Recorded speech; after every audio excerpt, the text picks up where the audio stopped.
There is a new way to invest your money correctly, and it is, by the way, the right way. And I'm going to prove that. The U.S. debt clock. How many of you saw that debt clock before? Scary. Every day. Every day. Ladies and gentlemen, I'm not here to choose sides politically. And just because the market is up to 13,500, let me tell you something. We are in deep, deep, deep trouble. And I'm going to promise you this. I don't care who wins the next election. I do care. But it doesn't matter who wins the next election. They will go down as the worst president in history. We thought Carter was bad. Whoever wins this election, some of you may love Carter. If you do, God love you. Go have a drink. No, I'm just kidding. But whoever wins is going to go down as the worst president in history. And it's because of these numbers right here. We are $16 trillion in debt today. And that number continues to rise. By the time we end this meeting tonight, that debt will have increased well over $185,000 just in the next hour. Watch this. This is what our U.S. government spends. $3.5 trillion. Now when I say these numbers, people we kind of go to sleep. We don't even really know or understand what these numbers mean. I mean, $1 trillion. What is $1 trillion? Right? I mean, it's kind of scary. Well, let's look at some. Well, before we do that, this is what our tax revenue is.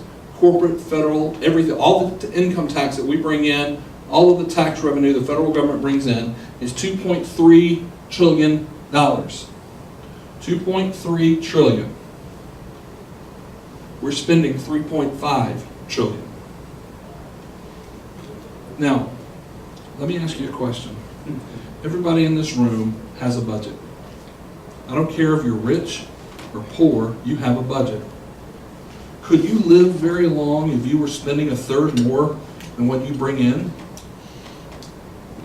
I mean, do we really understand what it is that they're doing? They've gone out and taken the national credit card and maxed it out.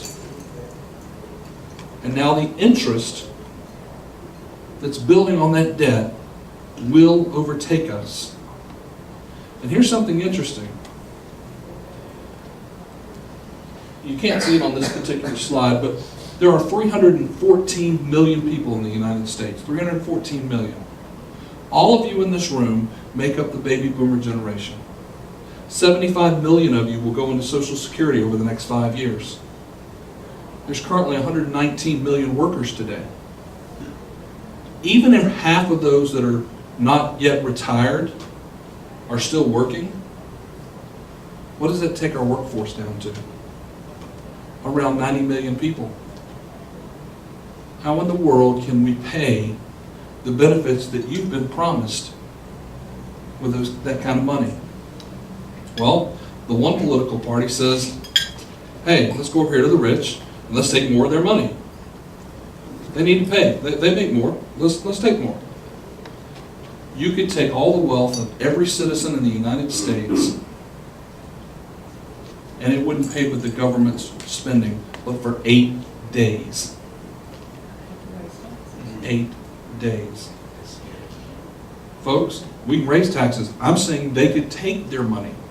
They could take 100% of their money and it would only carry the government for 8 days. I'm not here to choose sides politically. I'm not.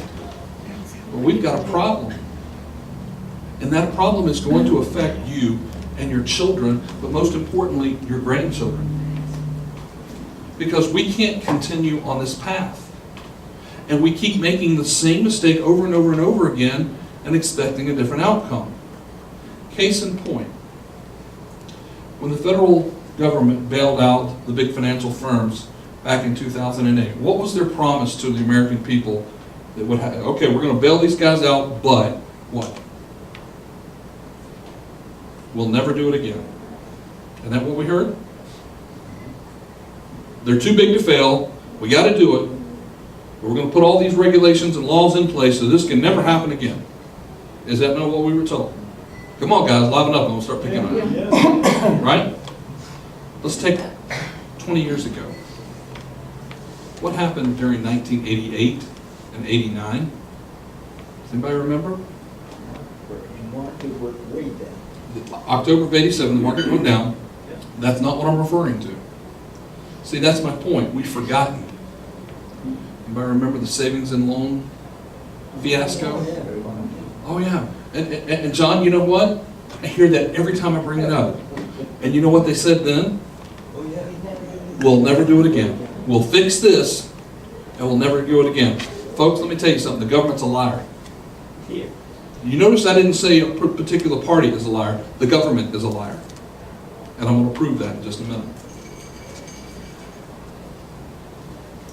Come on. Looks on why.